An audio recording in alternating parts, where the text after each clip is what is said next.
Olá, tudo bem? Eu sou o professor Rodrigo e hoje é dia 27 de novembro, quarta-feira, e o nosso tema de hoje é Rejeitando a Fonte da Vida. Eu não sei como é que está sendo o seu dia, se você está pegando esse vídeo agora de manhã, se é à tarde, se é à noite, o que aconteceu, quais são os desafios, as lutas que você enfrentou ou ainda vai enfrentar. Mas aqui no texto de hoje, no tema de hoje, a gente vê que Jesus, o Deus eterno, ele foi rejeitado. Muitas vezes nós somos também rejeitados, né? Às vezes a gente perde alguma coisa que a gente gostaria, a gente é deixado em último em algumas escolhas que as pessoas fazem. Nós sentimos a rejeição, nós sentimos que não somos bons o suficiente, né? Por mais que a gente se importe, por mais que a gente faça um trabalho bem feito, muitas vezes a gente tem esse sentimento de rejeição, de ser deixado de lado. Muitas vezes a gente faz orações, isso também no mundo espiritual, viu? Muitas vezes a gente faz orações e pede a Deus que faça milagres, e quando Deus diz não, a gente parece que sente como se não fôssemos amados, né? Como se Deus não se importasse. Mas na verdade Ele se importa tanto que deu o Filho dele para nos salvar, o maior dom do céu, o maior dom do universo, para que a gente tivesse vida e vida plena, que é o que a gente está falando durante essa semana. Eu quero que você leia comigo a Bíblia no Evangelho de João, no capítulo 1.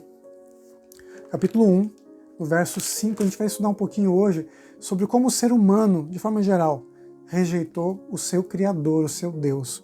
João, no capítulo 1, no verso 5, diz assim: A luz resplandece nas trevas, e as trevas não prevalecerão contra ela.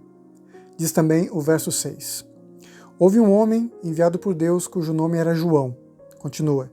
Este veio como testemunha para que testificasse a respeito da luz, a fim de que todos virem a crer por intermédio dele. Ele não era a luz, mas veio para que testificasse da luz, a saber, a verdadeira luz que, vindo ao mundo, ilumina a todo o homem. Isso aqui está nos primeiros versos do Evangelho de João. Aqui nos fala que Jesus veio ao mundo e que João Batista foi sua testemunha. E os homens, o mundo, rejeitou tanto Jesus quanto o mensageiro de Jesus. Verso 10 diz assim: O verbo estava no mundo. O mundo foi feito por intermédio dele, mas o mundo não o conheceu. E talvez o versículo mais triste desse primeiro capítulo é o versículo 11, que diz assim: Veio para o que era seu, e os seus não o receberam. Aqui a gente tem um resumo da história de Jesus e da história de toda pessoa que realmente segue a Deus. Você vai se sentir, não apenas se sentir, você realmente vai ser excluído desse mundo, porque o mundo, ele não ama Deus, não gosta das coisas espirituais de Deus, ele se engana com qualquer coisa, com qualquer vento de doutrina, que é o que a Bíblia fala, né? Que leva as pessoas para qualquer lugar. Né? Tem até aquela música, Deixa a Vida Me Levar, né? O vento que leva nesse mundo, quando não é Deus que conduz. Então, se o mundo rejeitou Jesus, nós também vamos ser rejeitados. Nós também vamos passar por dificuldades, por problemas, nós vamos ser colocados em última instância, vamos fazer lá o nosso currículo, vamos entregar e não vamos ser chamados. Por quê? Porque nós somos de Jesus, somos pequenos cristos e por isso nós incomodamos aqueles que não querem Deus. Por quê? Porque o mundo jaz no maligno. Nós vamos ler também agora uma história bíblica, que é de Números, capítulo 13. Números é um dos livros de Moisés. Na verdade, o penúltimo livro de Moisés ali, dos primeiros 5 livros da Bíblia. Ele é o 4º livro da Bíblia. E aqui conta pra gente, capítulo 13 de Números, uma história que vem bem pra gente nesse momento, quando a gente está falando sobre rejeitar a fonte da vida, sobre ser rejeitado quando nós acreditamos em Jesus, e enfrentar essas dificuldades que todos nós temos que enfrentar, esses problemas e essas lutas que o dia a dia nos apresentam. Números, no capítulo 13, nos conta a história de que Moisés, ao chegar a Canaã celestial, aliás, Canaã terrena, né? Celestial mais tarde, mas agora chegando a Canaã terrena, quando ele estava ali com o povo de Israel, depois de peregrinarem pelo deserto, eles vão até ali próximo a Canaã, que é a terra prometida, para entrar e possuir a terra que era a herança deles. E nesse momento, ele escolhe 12 homens, um homem de cada tribo, eram 12 tribos de Israel. Essas 12 tribos, que eram o povo de Israel, o povo de Deus, então escolheram cada uma tribo uma pessoa. Cada tribo escolheu uma pessoa. E essas pessoas foram enviadas então por Moisés, que as escolheu, que ratificou a escolha, né? E os enviou então para a Canaã. E por 40 dias eles andaram por todos os lados naquela terra que era a terra prometida. Tudo era maravilhoso. A terra era incrível, muito diferente do Egito, não tinha nada de deserto, existiam frutas muito suculentas, O relato bíblico diz que dois homens eram necessários para levar um cacho de uvas, além de outras frutas que eles também levaram consigo para provar como era a terra, né? Eram evidências de como era a terra prometida que Deus havia dado para eles por herança, era deles. Uma curiosidade sobre essa história é que a terra de Canaã, na verdade, foi comprada por Abraão, muitas das suas terras.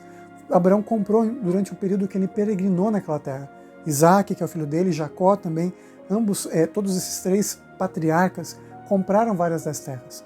E quando o povo de Israel migrou para o Egito, outros povos foram e acamparam e conquistaram e viveram naquela terra por muitos e muitos anos.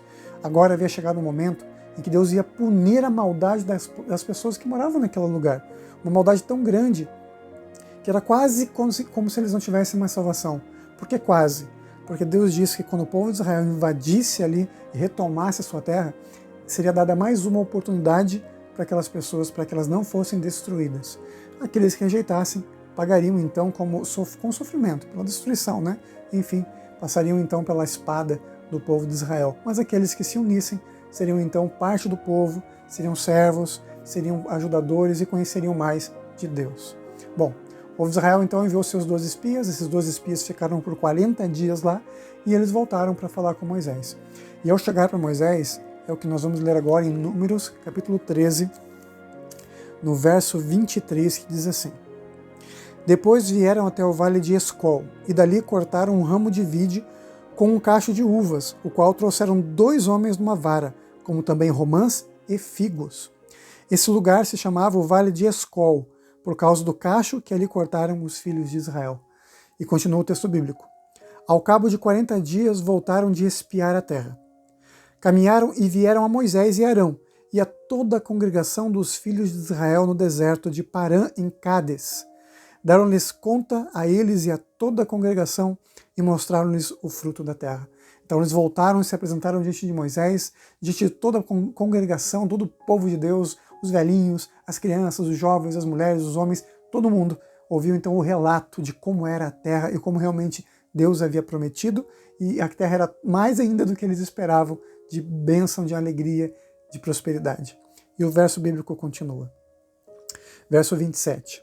Relataram a Moisés e disseram: Fomos à terra a que nos enviaste, e verdadeiramente mana leite e mel, e este é o fruto dela.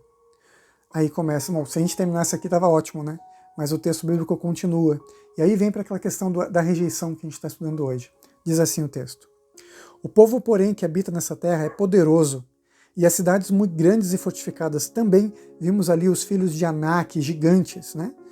O povo, porém, que habita lá, então habitava em fortificações, em terras protegidas, eram fortalezas, haviam gigantes, né, que habitavam aquela terra. Os amalequitas habitam na terra do Negueb, e aqui eles fazem uma descrição dos povos que habitavam ali, como os amorreus, que era um povo muito poderoso, que morava naquela região, indo até as regiões ali da Mesopotâmia. Então, diante de toda essa afirmação tão pessimista, porque eles começaram a pensar assim, como é que a gente vai conseguir conquistar essa terra? Né? A gente chegou até aqui, Deus abençoou, beleza, mas a gente não tem condições, é impossível para a gente não vai conseguir conquistar aquela terra. E quando eles viram e falaram isso para o povo ficou muito triste, muito desanimado, desacreditou da palavra de Deus. Nesse momento, eles rejeitaram o que Deus havia prometido para eles. E nesse momento, aparece um homem poderoso e valoroso de Deus, chamado Caleb, que diz assim: Então Caleb fez calar o povo perante Moisés e disse: Eia, subamos e possuamos a terra, porque certamente prevaleceremos contra ela. Ô gente, acordem! Não é assim que vai funcionar, não. Deus prometeu e Deus vai cumprir, né? Vamos lá e vamos conquistar o que Deus nos deu de presente. E o texto bíblico continua dizendo que Caleb e Josué fizeram essa declaração, confiando em Deus, só que os outros 10 desanimaram o povo, todo mundo ficou revoltado, e as pessoas desesperaram, não acreditaram em Deus, rejeitaram tanto a palavra de Deus, quanto o que os espiões bons, Caleb e Josué, estavam falando, que a terra era abençoada e que Deus ia abençoá-los. E o povo quase que matou ali Caleb e Josué. Mas a palavra de Deus nos diz que Deus é fiel, Deus cumpriu a sua palavra. Com o tempo, o povo de Israel entrou na terra de Canaã e conquistou geral, e foi o próprio Josué e Caleb quem lidaram ali com essa situação e que levaram o povo, através das batalhas, dias após dias, conquistando, né, toda a terra de Canaã. E aqueles homens que desconfiaram morreram no deserto porque desconfiaram de Deus. E todo o povo que também desconfiou acabou perecendo. Isso é uma lição para a gente. Quando a gente confia em Deus, nós somos vitoriosos. Quando a gente desconfia de Deus, provavelmente a gente vai morrer no deserto, dessa vida, no deserto dessa vida de dor e sofrimentos. Não que Deus não prometa, nos prometa que nós não vamos passar por dificuldades, mas Ele promete que sempre estará ao nosso lado. Eu quero que você ore comigo agora e entenda que Jesus te ama muito, que você é muito precioso e que Ele quer aquecer o seu coração com muito amor, com muito carinho, e que para Ele você é especial e Ele nunca, não importa o que aconteça, Ele vai rejeitar você.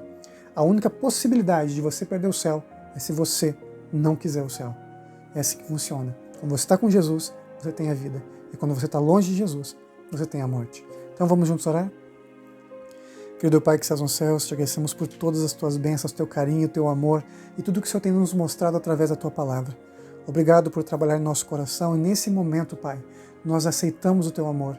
Nós aceitamos que nós somos especiais, somos filhos do Senhor e somos amados por esse Deus maravilhoso. E nós também não te rejeitamos, pelo contrário, te aceitamos agora como nosso Senhor e Salvador, em nome de Jesus. Amém. Meu amigo, minha amiga, nunca se esqueça que nessa vida é você e Deus. Te vejo na nossa próxima aula, nossa próxima meditação especial aqui, nesse canal, Professor Rodrigo Batista, onde nós falamos da Palavra de Deus. Não deixe de curtir e compartilhar esse vídeo, compartilhar a esperança e o amor de Deus ao mundo que perece na escuridão. Fica com Deus, fique em paz. Até o nosso próximo encontro. Tchau, tchau.